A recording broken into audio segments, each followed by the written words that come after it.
So what is the resume behind the story of Jesus? What's the resume behind the gospel accounts? Can we trust them? Well, not according to some people.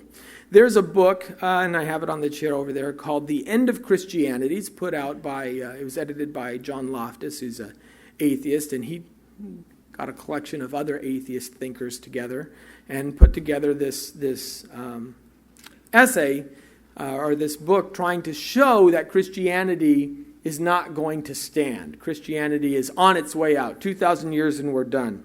One of the individuals who contributed to that book was a gentleman by the name of Richard Carrier, who I recently had the opportunity to debate. And he kind of underscores this idea of what we're talking about right now. And this is the quote from Richard Carrier directly. He says, quote, "Among pagans, genuine sons of God who had to be murdered, buried, then miraculously resurrected from the dead in order to judge and rule from heaven on high as our divine saviors, were actually a common fad of the time. It wasn't a shocking novelty at all. Osiris and Romulus were widely worshipped to the tune of such sacred stories demonstrably before the rise of Christianity. And similar stories surrounded other dying and rising gods long before, such as Zalmoxis, Adonis, and Inanna. And there were probably others of whom evidence only barely survives." He goes on to say, "Indeed, resurrection was wildly popular among the pagans. Of course, it is already a common Jewish staple, with past resurrections in its sacred stories and future resurrections in its imagined plan of salvation. But the claim that all pagans scoffed at the idea was simply false. The idea of a future resurrection for all the saved actually derives from the pagan Zoroastrianism, then the Persian state religion, which had influenced many popular cults of the Roman Empire, including Mithraism and religious Stoicism. Indeed, it's from them that the Jews got the idea in the first place, having picked it up when they were in captivity in Persia, several centuries before Christianity began." Now, that sounds pretty harsh. Are these dying and rising gods really a dime a dozen? Can you go into every street corner and pick them up? Were they the ancient world's version of the Cinderella story? You know, the Rocky, the poor boy makes good, right? When we look at the charges of Jesus being a myth, and when we compare them to the actual writings that we have from the ancients, what you'll find is the comparison is woefully inadequate. See, most people hear of Zeitgeist or read Richard Carrier, and they just believe the historical facts that he presents to us. And what you find is they're playing fast and loose with a lot of the facts. Okay? First of all, the first thing that you have to understand is what's the Jewish mindset like in the first century? Because Christianity grows out of Judaism. I don't think anyone would doubt that. Matter of fact, in our debate, when I was talking with Richard Carrier, one of the things he said is, Buddhists will have Buddhist God hallucinations, and Persians will have Persian God hallucinations, and Jewish people will have hallucinations of Jewish religious experiences, so it's not a surprise that somebody like Paul would have a Jewish-type religious experience, and he just hallucinated seeing Christ on the road to Damascus. Except, that's not what Jews believed. See, two things you have to remember. Number one, Jewish faith in the first century was fiercely monotheistic. There is no other but God.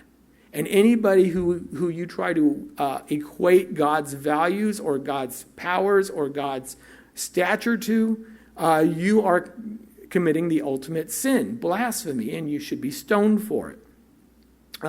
The idea that God would birth other gods in Jewish theology is repugnant. I mean, it would just literally that would be a death sentence for you.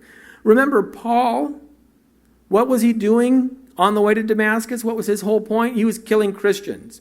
Why? What started him off killing Christians? It was because they were claiming Christ had a authority equal with God. And he just freaked on that. That was the motivation for his trip. So why would he hallucinate the very thing that he was, to the core of his being, going against? Jews are fiercely monotheistic. Even if they may have heard Persian religions as carrier claims, they wouldn't believe the Persian religions. They understood that those were pagan. Those were anathema to them. Secondly, the Jewish understanding of the resurrection is different than the way these guys are portraying it.